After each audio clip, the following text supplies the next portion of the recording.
পানির নিচে ডুবে থাকা এক জীবন্ত বন, যাকে বলা হয় বাংলাদেশের অ্যামাজন।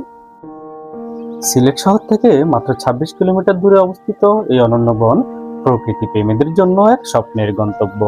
আজ আমরা নৌকায় ভেসে ঘুরে দেখব এক ভিন্ন জগৎ, বাংলাদেশের একমাত্র স্বীকৃত মিঠা পানির জলাবন, সিলেটের রহস্যময় সৌন্দর্য রাতারগুল সোয়াম্প ফরেস্ট।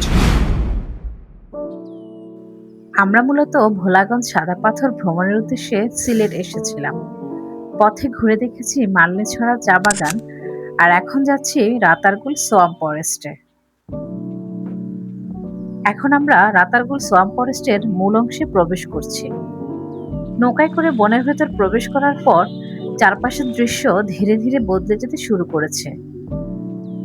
পানির মাঝখান থেকে উঠে থাকা গাছগুলো দেখে মনে হয় যেন এক রহস্যময় জগতে প্রবেশ করেছি। চারপাশের নীরবতা, পানির মৃদু ঢেউ আর গাছের ফাঁক দিয়ে আসা আলো, সব মিলিয়ে জায়গাটির পরিবেশ সত্যি মনোমুগ্ধকর। ভ্রমণের সবচেয়ে সুন্দর বিষয়গুলোর মধ্যে একটি হলো প্রিয় মানুষটিকে সঙ্গে নিয়ে নতুন নতুন জায়গায় ভ্রমণ করে নিজেদেরকে নতুনভাবে আবিষ্কার করা। ব্যস্ত জীবন আর দৈনন্দিন টানাপোড়েনের মাঝেও এমন কিছু সময় প্রয়োজন যা সম্পর্ককে আরো গভীর করে এবং একসঙ্গে পথ চলার অনুপ্রেরণা যোগায়। প্রকৃতির কাছাকাছি কাটানো এই মুহূর্তগুলো যেন মনের অনেক ক্লান্তি, অভিমান আর অস্থিরতাকে ধুয়ে মুছে দেয়। আপনারা যদি রাতারগুল ভ্রমণে আসতে চান, তাহলে বর্ষাকাল সবচেয়ে উপযুক্ত সময় হিসেবে বেছে নিতে পারেন।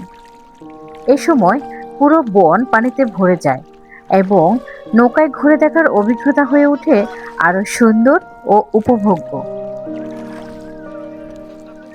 ভ্রমণ সংক্রান্ত যে কোনো তথ্য জানতে চাইলে ভিডিওর কমেন্টে প্রশ্ন করতে পারেন। আপনাদের সহযোগিতা করতে আমরা সব সময় প্রস্তুত। খুব শীঘ্রই আসছি আমাদের এই সিলেট ভ্রমণের সবচেয়ে প্রতীক্ষিত পর্ব, ভোলাগঞ্জ সাদা পাথরের অসাধারণ অভিজ্ঞতা নিয়ে। ভিডিওটি ভালো লাগলে শেয়ার করে আপনার টাইমলাইনে রেখে দিন, যাতে অন্যরাও বাংলাদেশের অনন্য সৌন্দর্য উপভোগ করতে পারে। রাতারগুলের বুক থেকে আজকের মতো বিদায় নিচ্ছি। আবার দেখা হবে নতুন কোনো গন্তব্যে, নতুন কোনো গল্প নিয়ে। ভালো থাকুন, সুস্থ থাকুন, প্রিয় মানুষটিকে সঙ্গে নিয়ে বেরিয়ে পড়ুন নতুন কোনো গন্তব্যের উদ্দেশ্যে। ধন্যবাদ। আমি একটা ছবি তুলবো।